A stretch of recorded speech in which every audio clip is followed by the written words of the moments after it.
What's up, Hoopball Nation? It's Brandon Marcus from the Hoopball Clippers podcast. We're chatting about an exciting time in Clipperland with Kawhi Leonard and Paul George looking to lead the team to an NBA title. Tune in to hear guests ranging from TV voice Brian Seaman and radio voice Noah Eagle to various beat writers and team bloggers. Follow the podcast on Twitter at HoopballClips and follow me at BD Marcus. Looking forward to having you tune in. The following is a Hoopball presentation.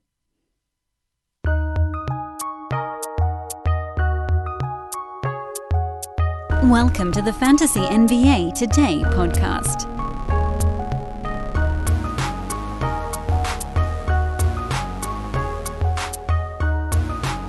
We are officially 1 week into the resumption season, Thursday to Thursday. Welcome to the podcast, everybody. It's August the 6th on Fantasy NBA Today. Teams are rumbling along, sort of. I don't know. I guess you could call it rumbling. Injuries are beginning to happen, which, honestly, I'm a little bit surprised they didn't happen sooner. And we're starting to likely get to a point where a few injury replacements might take place. Welcome in once more. I am Dan Besbris. This is, again, Fantasy NBA Today. You can follow me on Twitter at Dan Besbris, DANBESBRIS. This is a Hoopball presentation. Hoopball is available online at hoop-ball.com is the website, at Hoopball Fantasy on Twitter. As we've been doing the last couple of days, we're starting on the upcoming slate of games. I mean, we'll break down what's going on here on Thursday daytime. Their first game starts at 10:30 Pacific time this morning, New Orleans and Sacramento. And so there probably isn't a great deal of purpose in discussing that game on the pod, but we're going to go through all of them. Who knows? Maybe someone will listen to this show in the 4 minutes that it's up before that game tips. Regardless, then you have a little break between that early game and when the afternoon and evening stuff shakes out. But it's another 6-game day.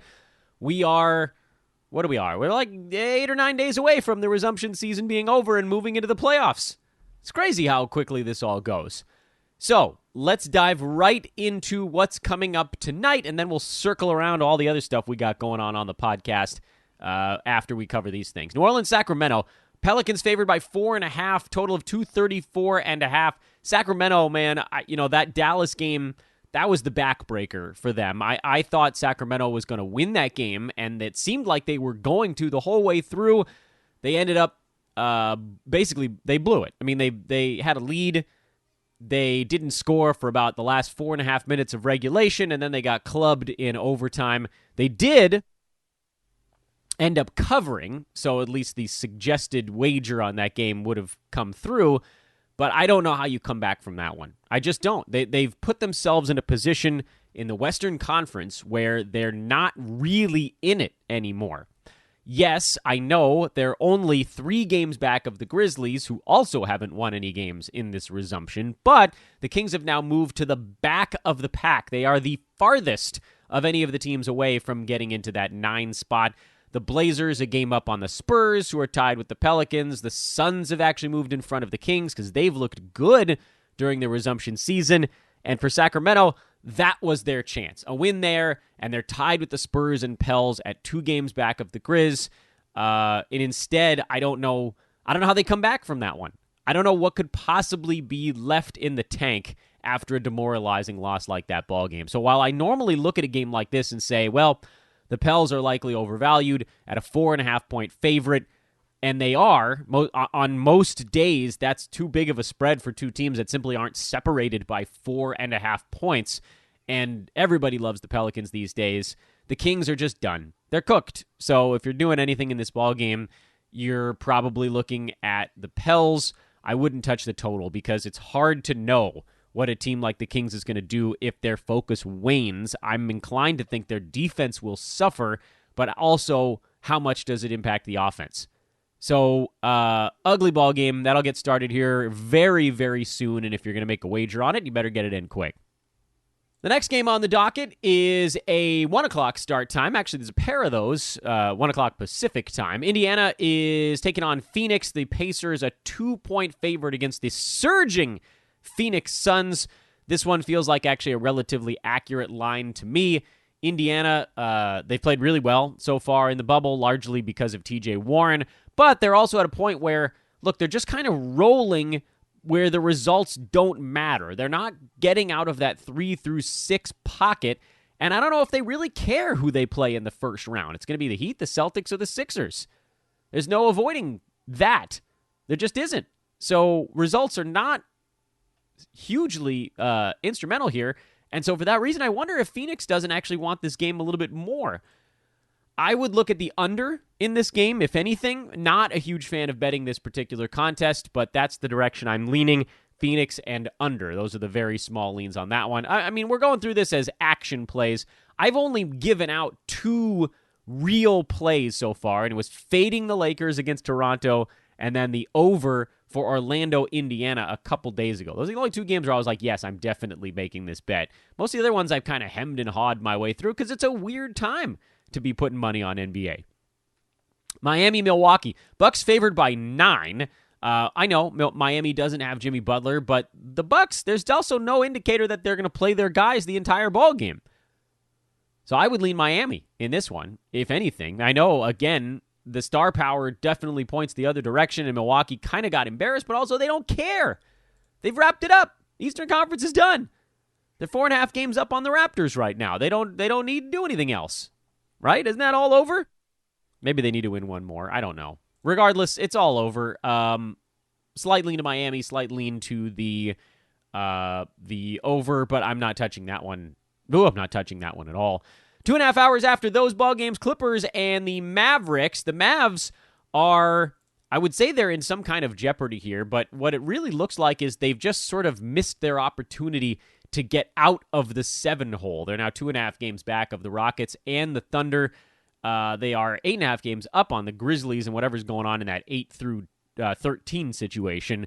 But it's looking more and more like the Mavs will be playing the Clippers in the first round of the playoffs, and this is a little bit of a nod to that. Clippers, 4.5-point favorites, total of 228. I don't know if there's going to be intense focus on both sides. Clippers are only a half game up on the Nuggets right now. What does that mean? Not a ton, actually, because there's no home court. So the difference between second and third in the Western Conference is more instrumental in the first round than anything else, because then they'd have to deal with the Rockets instead of the Mavericks. So with that in mind, yeah, I think the Clippers probably want to win this game. I think Dallas does too, because Dallas is looking at the board and saying, hey, the teams in front of us, the Rockets are taking on a disjointed Lakers team later on in the evening. There's still an opportunity. Maybe we win our game, maybe the Rockets lose, and suddenly we're only a game and a half back halfway through this resumption campaign. So I think the Mavericks want this game. I think the Clippers want it. If anything, I would look at the under, but again, difficult games to wager right now. Portland, 4-point favorites against the Nuggets. They've been, and mostly it's Yusuf Nurkic. Portland has been surprisingly good because Nurk has looked like himself with no time to get ready.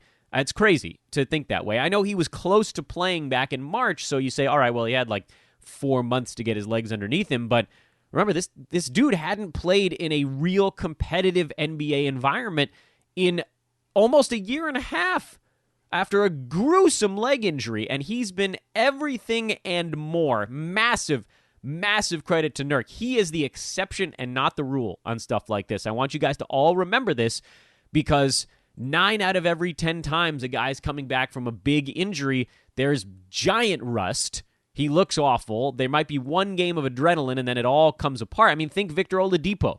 Think Paul George. Think so many guys that missed time and then came back and just looked completely lost.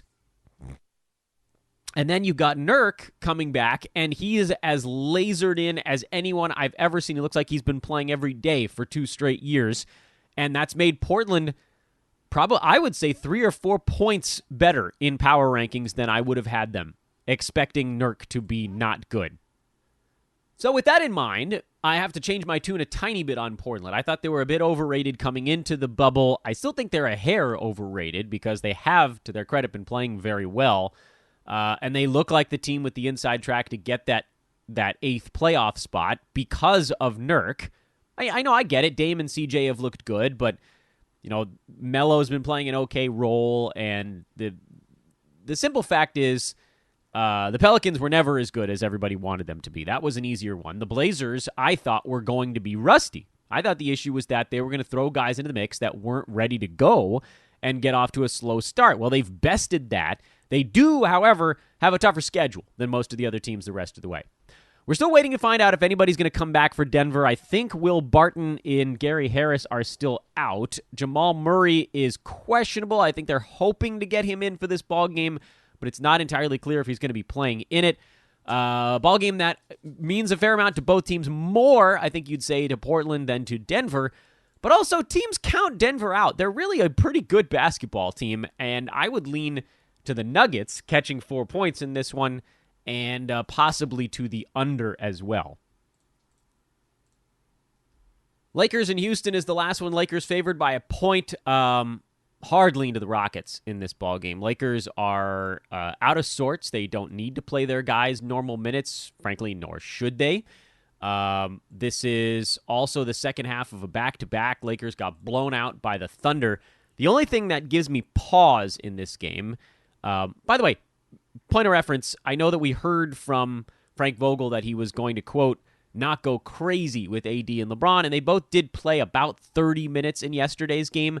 On the second half of a back-to-back, I don't know why they should be in there more than 15 to 20 minutes. There's absolutely, positively no reason other than trying to find a measure of consistency, and so maybe there's this hunting effort, the Lakers trying to hunt for consistency, and so they do play their guys, but every indicator says they should not. And for the Rockets, there's still something on the line here. They have an opportunity to move out of the 6 hole, move towards 5 or 4, secure not having to deal with the Lakers or Clippers in the first round if they can jump up a couple more spots and get into a pack where they're looking at the Jazz or the Thunder as a first-round opponent. They're playing well. Houston's looked decent. Not great. They've looked decent in this thing. I guess it comes down to whether or not LeBron and AD are really lasered in for this game. Anthony Davis should clobber against the very small Houston Rockets look that they give every time out there. LeBron, I think, may have a little bit of a tough time since he's going to look at a decent wing pretty much everywhere he stares. And then Houston's going to spread the floor and get gimmicky, and if the Lakers aren't focused, they'll just get run out of the gym. So I don't know why. I'm confused by this one, honestly, and maybe the Lakers being favored by a point is just because they're the Lakers, but every indicator that I'm looking at says they shouldn't play their stars all that much, and if they don't, I don't know how they have the firepower to keep up. So lean to the Rockets in that ball game, and that's probably the strongest lean on the board. You're sizing it up by that indicator. Also, kind of liking that under in Indiana Phoenix, and kind of liking Miami catching 9, but that one's a little bit weird also. These betting thoughts are brought to you by our buddies over at mybookie.ag. MyBookie offering 100% deposit match and a baseball futures voucher you can use on whatever you want using the coupon code HoopBall. Found out that yesterday the website for signups was down, so if you want to use that, hopefully everything is squared away today. I'll do a self-check and just make sure everything is going good over there. But mybookie.ag, we'd love to get you into the mix over there, start winning some money with us here at HoopBall and our guys over at HoopBall Gaming and Today in Sports Betting. You bet, you win, they pay. MyBookie.ag, coupon code HoopBall, 100% deposit match and a baseball futures voucher that you can throw on somebody because it's looking more and more like baseball is going to do everything they can to actually finish the season. What happened yesterday? Now we'll turn the clock back and try to finish up what we were discussing. Memphis lost in Utah. Grizzlies have fallen apart at the seams. They lost, of course, Jaren Jackson Jr. to a torn meniscus. He's out until the 2021 season. That's hard to say, by the way. You say 20 a bunch of times in a row. They are down to the nubs here. Utah did a good job slowing down John Morant in the second half. He struggled with his free throw shooting in this ball game. Brandon Clark was okay. Jonas Valanciunas was solid with 21 and 14. Grayson Allen hit 6 more three-pointers, but they they're not keeping up with anybody right now. And for Utah, they won this game because Joe Ingles finally got going. He had 25 points, 6 3-pointers, 4 boards, 5 assists. Ingles looked good. We told you he was going to bounce back, and I think we sort of knew eventually it was going to come around for him. Conley looked good. Again, Gobert looked good. I haven't seen any real lingering effects of his COVID situation. And Royce O'Neal just continues to be fantastic. The starting 5 for Utah is the way you want to go there, and there's no reason to go in any other direction. Royce O'Neal, as I think we mentioned on yesterday's show, was a guy that should be on rosters and started. Denver beat San Antonio in a pretty good back-and-forth ball game, 132-126, very high-scoring game. Michael Porter Jr., another big one, 30 and 15. Not much else, which I think is going to be what causes fantasy analysts to argue about him for years. Also, the fact that Denver had their entire starting lineup on the shelf again. No Barton, no Murray, no Gary Harris. So Michael Porter Jr. got the start at small forward and went big again. Nikola Jokic went big. Monty Morris looked good. Jeremy Grant played well off the bench. Paul Millsap didn't play much, and with a back-to-back likely to be rested in this ball game. The question really is, does Denver get any of their guys back? If they don't, Michael Porter Jr. should just keep on coasting, as should Jokic, as should Monty Morris. So stay tuned to whatever you're looking at to see who you can dump into your lineup quickly for a fast pickup and a fast start, and Denver might be one of those spots where you can find a little bit of love. And if you're wondering why I've been talking so quickly, it's to cover up my child yelling about what he saw in a Lego cartoon in the background, such as life in the era of the COVID. On the Michael Porter Jr. front, I think we should pause and look at him for a moment. His fantasy game is interesting. It's interesting because he is what appears to be growing into an elite scorer and rebounder, especially from that small forward spot. 15 rebounds is nothing to shake your fist at.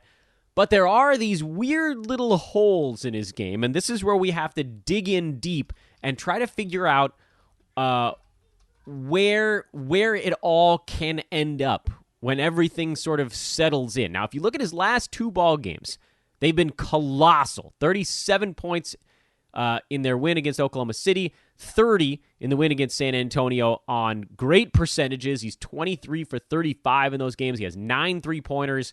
He's at 12 out of 13 free throws. He has 27 rebounds in those games.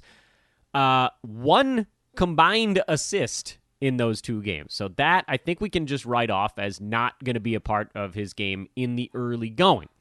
Looking back at some of his regular season performances, when he got up around that 30-minute mark, yeah, you were looking at double-double stuff. 18 and 10, 20 and 14, 15 and 10. There's a lot of upside here. And at a glance, what it looks like, he looks a little bit like Lauri Markkanen, but with good field goal percent. So that's a really high ceiling. What we have to wonder about a tiny bit is, what does it mean? What about steals, blocks, assists, turnovers? Where do those settle when everything sort of calms down for him and when we get a better sample size? And this is predictive analysis.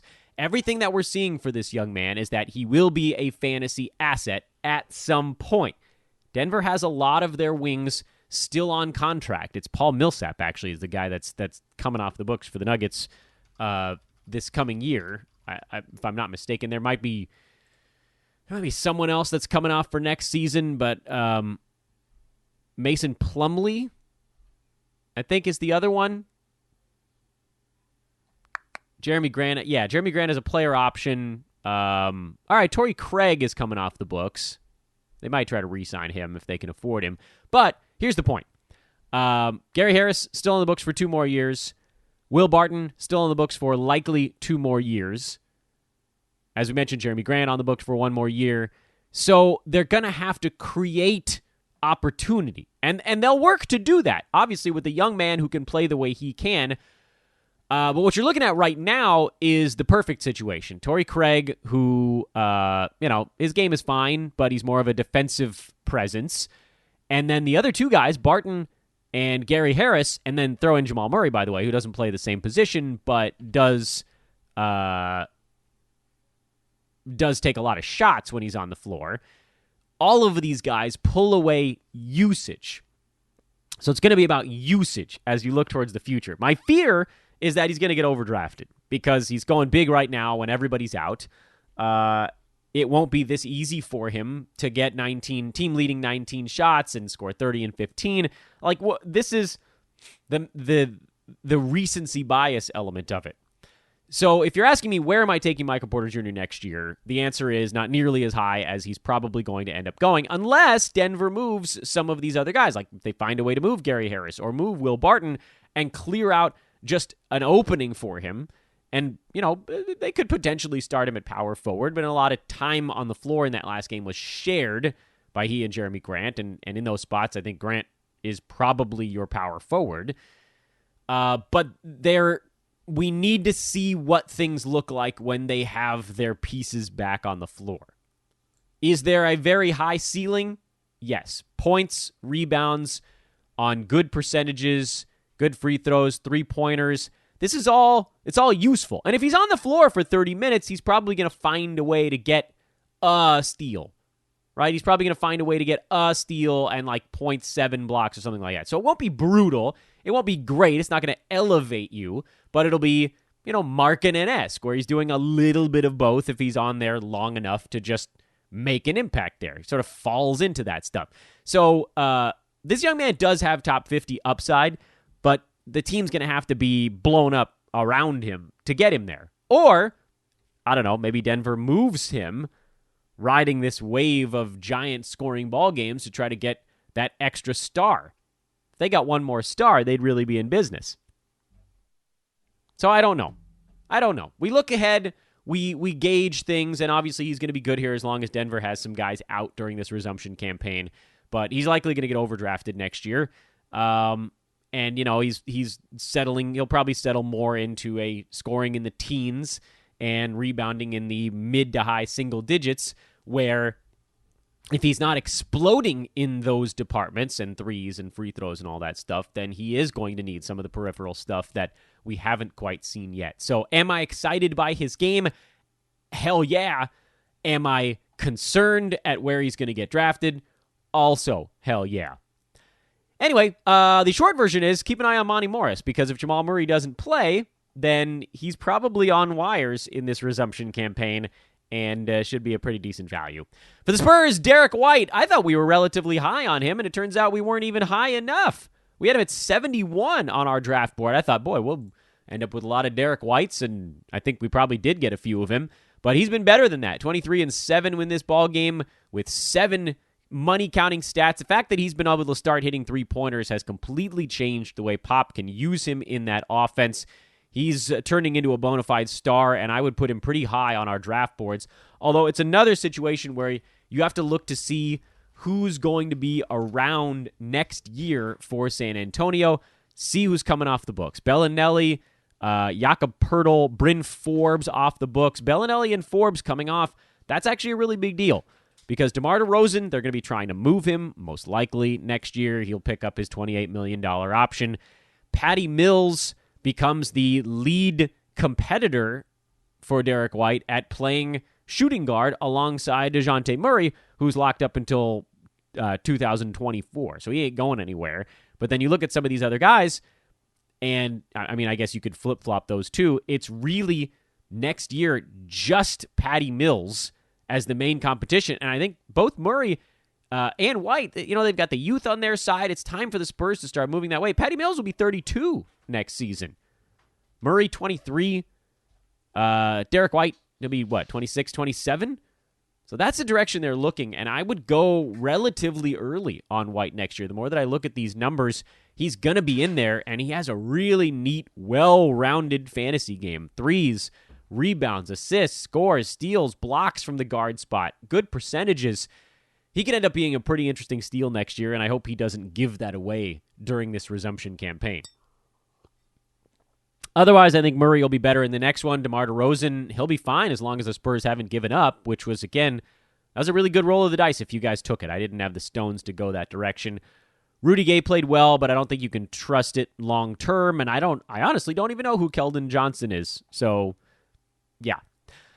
Philly beat Washington by 9. We had a lean to the Wizards catching 10.5 in that game because, honestly, I just didn't think Philly would take them seriously, and they didn't really take them that seriously. Joel Embiid woke up late and pushed Philly to the size victory that they ended up having. Embiid's been very good during this resumption campaign. Ben Simmons hurt his knee in this ballgame, had 8, 6, and 4 before departing. Al Horford becomes immediately far more valuable, as does really all of the main guys, because Simmons is a big-time usage dude when he's on the floor, ball handler. I mean, he doesn't take a ton of shots, but a lot of assists. He orchestrates the offense. So this is going to be a big bump to Al Horford. It's going to be a bump to Shake Milton because he'll now have to initiate a little bit more.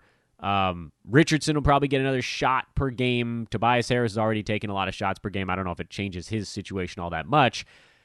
You might just see them rest Simmons until the last game of the resumption, and if they can get him in there and see if he's okay, they will. But this is scary. I had talked about I thought Philly might be able to figure out their weird new look lineup prior to the playoffs. They always have these focus issues, and this just makes it tougher.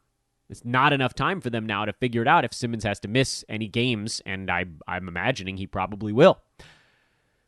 On the Washington side, Thomas Bryant continues to get all the minutes he can handle, and he is blowing up his fantasy value for next year. I was really hoping they would keep his minutes somewhat in check here, but he's gone nuts, and our only hope is that most people aren't paying attention to this resumption campaign. Troy Brown Jr. looked pretty good. Ish Smith played enough, but never has fantasy value, but all he did there was explode Shabazz Napier, who's completely fallen off the map. And I don't know what's going on with Rui Hachimura, but he just can't put the ball into the bucket despite playing 38 minutes. So you got to stick with it because he's not going to shoot 18% and miss 2 of his 5 free throws every game. I just can't. I don't know how it gets any worse for him, and he's their future at power forward, so stick with it.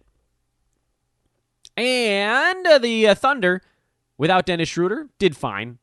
The usual suspects, Shai Gilgeous-Alexander, Chris Paul, Danilo Gallinari.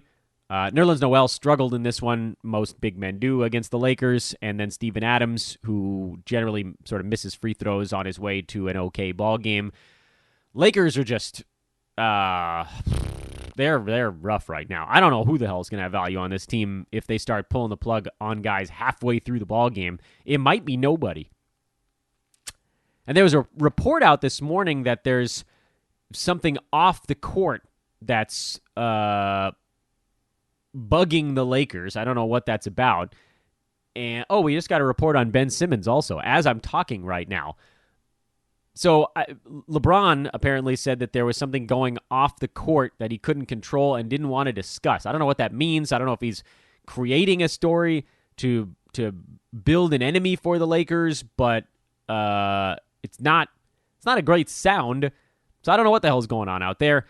The Sixers, by the way, Ben Simmons has been diagnosed with a subluxation, which is basically like a partially dislocated knee. He was considered day-to-day. I think that sounds more like week-to-week, and so the Sixers now are staring down the barrel of it. And if you're in a playoff league, a lot of Sixers just got way more interesting, and if you took Simmons early in this resumption, like many of us did, that's a real kick to the groin. Youch. Sixers are in trouble now. Toronto beat Orlando in a game where the Magic just couldn't get off the mat early. They finally stopped hitting the unders, or the overs. This is all it took, was Orlando on a back-to-back in a weird pair of midday games, and Toronto's defense to just completely shut them down. I might look back at it over the next time around, although there are extenuating circumstances in this as well. For Toronto, it was the Freddie VanVleet show again. Marc Gasol looked pretty good in this ball game, although his minutes were not super high in a game that, frankly, wasn't as close as the final score would indicate. Kyle Lowry did it in the more well-rounded fashion, and Anunoby had 12 and 5 with a block. Raptors just kind of a little bit from everybody in a big game from VanVleet. On the Magic side, they just all stunk. Aaron Gordon had 9, 11, 5, and 3 blocks, but hurt his hamstring, and he's out now. So you want to talk about teams that can't catch a break. Jonathan Isaac out. Now Aaron Gordon out. Who the hell's going to play for this team? Well, Fournier's going to have to take a ton of shots. So is Terrence Ross. Vooch is going to have to take a ton of shots. Those guys will do quite a lot. And then it seems like James Ennis is going to get sort of square peg, round hole into that starting lineup, and I can't believe he could possibly have fantasy value. The Magic are in a weird spot. I think they'll probably just hold Gordon out until the playoffs, assuming he can even get back then. But if you have Ross, if you have Fournier, if you have Vooch, just ride them, and we'll keep an eye on whether or not anybody else can step up. This does hurt them, by the way. Gordon was a big part of how they were able to play a little bit faster. Terrence Ross is another part of that. The overrun for this team might be expiring, but we'll keep an eye on that as well. I'm very curious what comes next. Boston beat the ever-loving daylights out of Brooklyn in the nightcap. That one was decided early. Blowout rules in full effect, so Marcus Smart, I think Gordon Hayward were the only Celtics who played even close to normal starters minutes, but a lot of guys got enough while they were on the floor, and you can kind of toss this one into the recycling bin because Brooklyn's terrible, Boston is decent, and this game got ugly quick. By the way, if you think something looks horrible, maybe you should clean it up with some grooming tools at manscaped.com. You see what I did there? Coupon code is hoopball20. You get 20% off and free shipping on your order at manscaped.com. Check out the Lawnmower 3.0. Perhaps you can look better than the god-awful result of that Boston-Brooklyn game look. That's a game that desperately needs some manscaping. Manscaped.com. Coupon code again, hoopball20. MyBookie, our other partner, coupon code there is just the word hoopball. For both of those codes, by the way, hoopball is all one word, HOOPBALL. And then on the Manscaped one, you throw a 2 and a 0 at the end, and that's how you get your delightful 20% off and free shipping. That's the news. Obviously, things breaking as we were doing the podcast. The only other news that flicked across my timeline is that Russell Westbrook is likely to take a day off in this ball game against the Lakers. I still think the Rockets win it. In fact, I don't know. They might even be better. All you get there is more from Daniel House, more from PJ Tucker, more from Ben McLemore, and then probably more from James Harden and Rob Covington because, you take away Westbrook's usage and it goes to everybody else. Kelly Oubre upgraded to doubtful versus Indiana. We've seen this before where guys get upgraded from out to doubtful, and then by the afternoon they get upgraded from doubtful to questionable. So we might get some halfer games from Kelly Oubre Jr. Keep a very close watch on that. If you have basically a dead roster spot, I wouldn't be opposed at all to grabbing Oubre and just squatting on him for a game or two and see if he's actually planning on playing at all. I mean, there's a possibility he gets in there before this resumption's done, and you might as well just be a part of it if it happens, right? Like, what if you're sitting on, I don't know, you probably have some clunker on your team, right? Can't imagine everybody's team has somebody useful in every single roster spot. Someone on your team is not useful. So go pick up Oubre. Pick him up. See what happens. Hell, if you had Dennis Schroeder, I did in a bunch of spots. He'll probably play before Schroeder gets back. Babies don't come out that fast. And then, you're in a hospital, so there's a quarantine in effect here. So think about it, Think about it.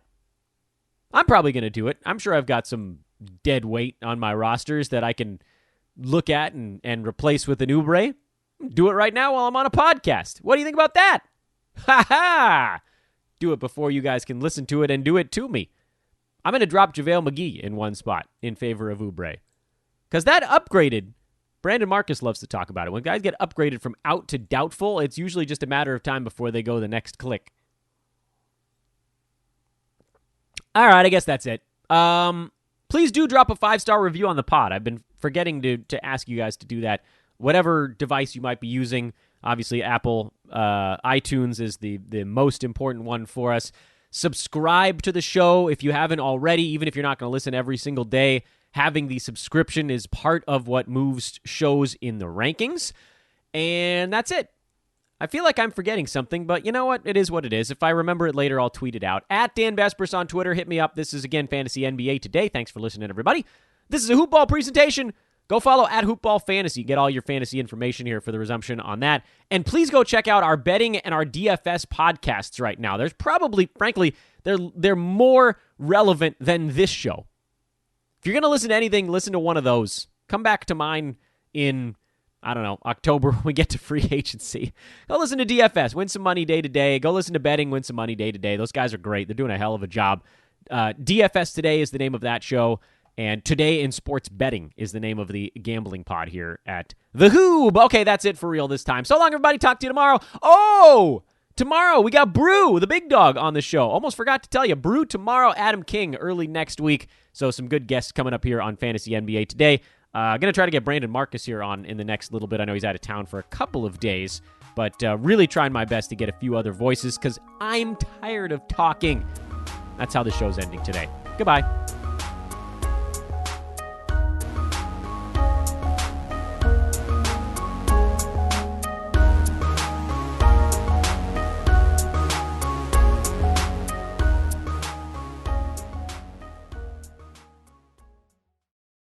This has been a Hoop Ball presentation.